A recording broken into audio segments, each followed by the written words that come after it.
kok aku ngerasa kayak nggak ada ngerasa apa-apa ya kak, kayak hidup itu gini-gini aja. Dan aku sampai udah di titik yang kayak ngerasa hopeless banget, kayak mikir aneh yang kayak pengen ngakhirin hidup, jujur ya kak. Tuhan itu baik, aduh, tapi kamu punya masalah, kamu malah mau mengakhiri hidupmu. Yudas itu binasa, kenapa? Dia menyesal atas dosa-dosanya. Tapi kenapa dia binasa? Dia tidak bertobat.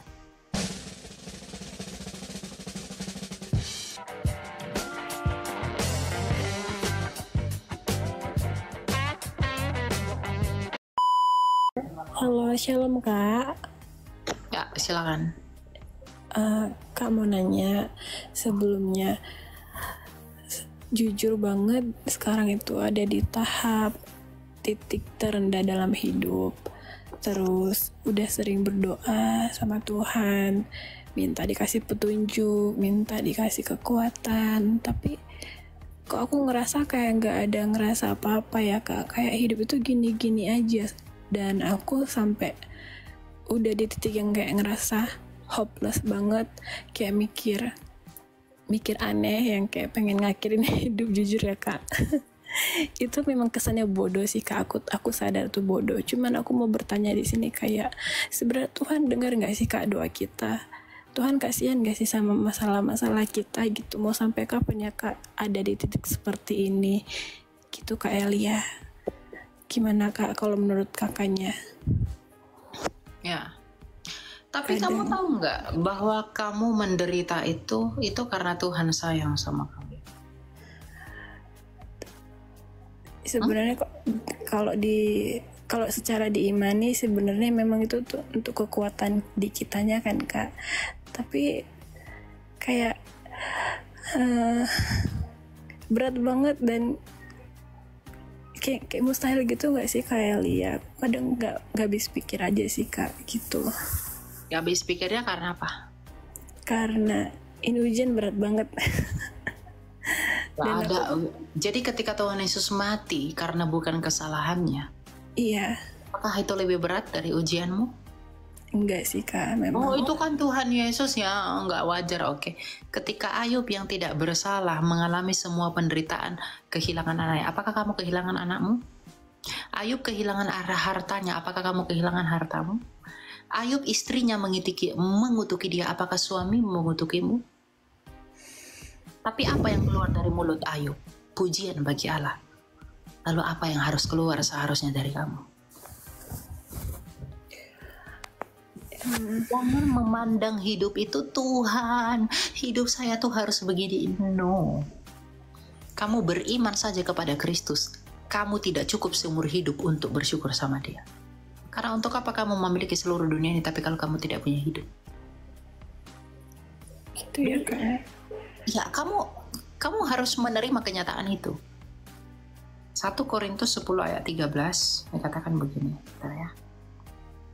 Pencobaan-pencobaan yang kamu alami ialah pencobaan-pencobaan biasa yang tidak melebihi kekuatan manusia. Sebab Allah setia dan karena itu Ia tidak akan membiarkan kamu dicobai melampaui kekuatanmu.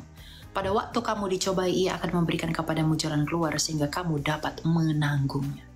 Kalau ada begitu besar masalah dalam hidupmu, kalau ada Goliat di depanmu, berarti ada Daud di dalam kamu.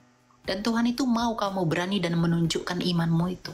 Kamu beriman kepada Tuhan bahwa Tuhan itu sayang sama saya. Tuhan itu membantu saya dalam perkara saya. Maka kamu harus tunjukkan bahwa kamu mengimani itu. Dengan apa? Jadilah kuat. Pegang kuat imanmu itu. Kalau kamu hanya, aduh saya percaya Tuhan itu baik, tapi kerjamu mengeluh aja, di mana imanmu itu? Tuhan itu baik, aduh, tapi kamu punya masalah, kamu malah mau mengakhiri hidupmu. Yudas itu binasa, kenapa? Dia menyesal atas dosa-dosanya. Tapi kenapa dia binasa? Dia tidak bertobat.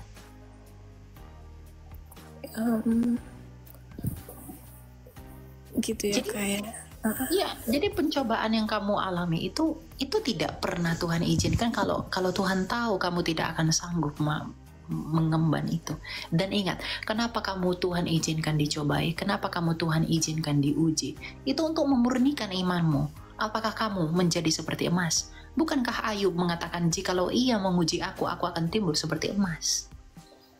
Semua orang punya cobaannya semua kok. Nggak ada orang yang nggak punya cobaan dalam hidup. Nggak ada orang yang nggak punya ujian dalam hidup. Tapi masalahnya lebih besar, lebih kecil siapa. Tapi semua akan dicobai, semua akan diuji. Untuk menunjukkan mereka tersungguh-sungguh termasuk pada Kristus atau tidak. Nah justru di dalam pencobaan ini, justru di dalam penderitaan ini, kamu harus bersyukur. Kenapa? Di dalam kesempatan inilah kamu bisa membuktikan imanmu itu murni atau tidak. Kamu harus bersyukur. Ya harus bersyukur. Justru kamu harus bersyukur. Tuhan izinkan kamu dicobai dengan yang menurutmu, aduh menurutku aku nggak kuat Tuhan. Tapi Tuhan izinkan kamu mengalami itu karena Tuhan tahu kamu kuat. Dan kamu bersyukur bahwa Tuhan percaya sama kamu. Kalau Tuhan saja percaya sama kamu, kenapa kamu nggak percaya sama dirimu sendiri? Tapi nggak sekuat itu, Kak. Ya kamu bilang nggak kuat. Apakah kamu lebih tahu tentang siapa kamu daripada penciptamu sendiri? Bisakah bejana yang dibentuk menjadi periuk, menuntut yang membentuk? Kenapa kamu menjadikan aku begini? Gak bisa. Oke, baik. Kamu tidak, ya kamu mau nangis silahkan. Tapi saya juga merasakan penderitaan loh. Saya umur 20 tahun. Umur saya yang ke-19. Saya tidak membandingkan diri dengan kamu. Iya. Kalau masalah dosa, saya tahu dosa saya lebih banyak dari kamu. Tapi begini, saya umur 19 tahun, saya sudah dikejar-kejar banyak orang untuk dibunuh. Tuhan. Saya dikejar untuk dibunuh karena saya viral dulu waktu bahas Yesus Naisha. Saya dilempar orang. Kamu tahu orang-orang terdekat saya itu menyerahkan saya untuk dipersekusi. Saya lari ke sana kemari. Apakah saya tidak takut? Saya takut. Apakah saya tidak cemas? Saya cemas. Tapi saya punya iman bahwa saya menderita. Itu karena saya tahu bahwa Tuhan itu tahu saya bisa melewatinya. Dan lihat saya sekarang. Saya bisa berbicara dengan kamu karena saya berhasil melaluinya. Apalagi kamu. Gitu loh. Kalau saya bisa berbicara dengan kamu, itu adalah bukti bahwa Tuhan mengasihi semua orang yang mengandalkan Dia. Makanya ada tertulis, berbahagialah orang yang mengandalkan Tuhan. Ya, kamu juga harus. Kak, sama ini loh Kak, kadang kan suka mikir juga ya kan, kenapa ya orang yang di luar dari kita Kristen, orang yang gak mengenal Tuhan, kenapa ya lebih beruntung daripada kita? Kita yang lebih berpengharapan, yang lebih percaya Tuhan, tapi kita nggak merasakan yang kayak mereka rasakan. Ya, karena itu dunia. Ketika kamu dekat dengan, ketika setan menawari kamu untuk mengikuti dia memberikan kamu banyak hal nggak? Oke.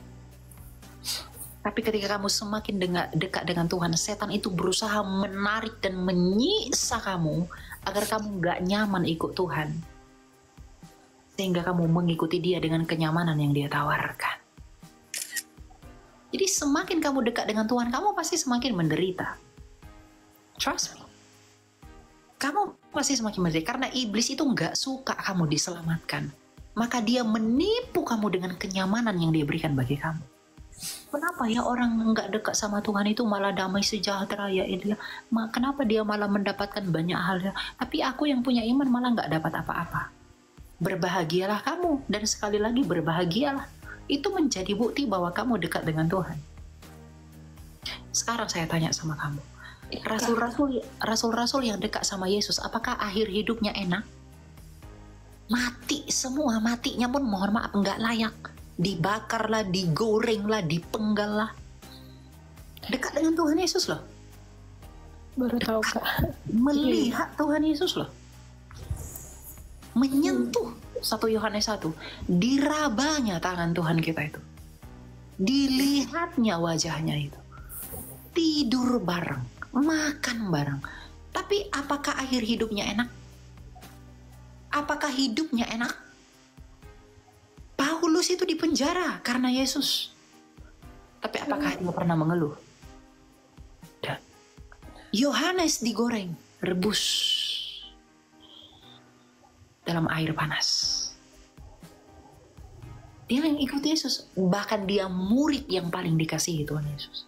Tapi apa yang harus ia dapatkan? Penyiksaan, bukan? Iya. Dia nggak mati dengan cara itu, dia matinya tenang. Kalau Rasul Yohanes itu matinya tenang di Pulau Patmos, akhir hidupnya di sana. Makanya ada makamnya di Turki. Cuma dia Rasul yang makamnya tenang, matinya tenang. Tapi yang lain yang ikut Yesus, Petrus yang paling berapi-api, bagaimana akhir hidupnya? Disalibkan dia. Iya.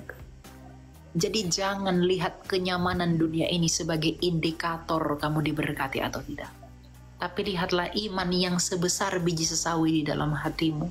Ketika dunia ini menyiksamu, ketika iblis ini menimpalimu dengan pencobaan agar kamu menyangkali Allahmu itu. Tapi kamu tetap bersyukur sama Tuhan. Maka akan terjadi seperti yang pada Ayub. Meskipun Ayub ditimpali pencobaan yang luar biasa, tapi mulut dan hatinya tetap bersyukur sama Tuhan. Apa yang Tuhan lakukan sama dia? Dia pulihkan berkali-kali lipat.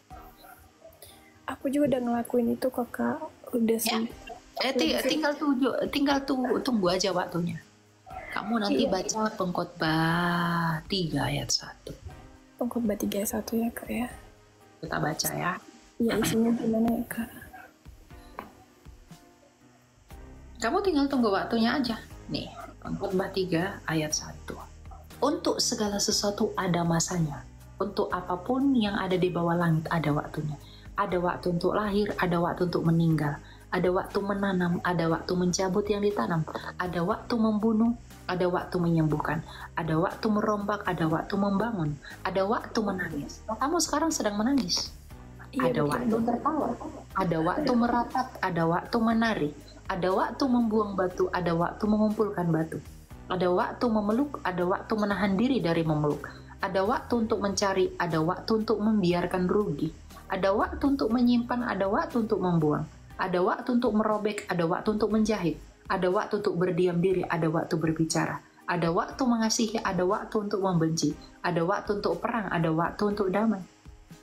Apakah untung pekerja dari yang dikerjakannya dengan berjerih payah? Aku telah melihat pekerjaan yang diberikan Allah kepada anak-anak manusia untuk melelahkan dirinya. Ia membuat segala sesuatu indah pada waktunya.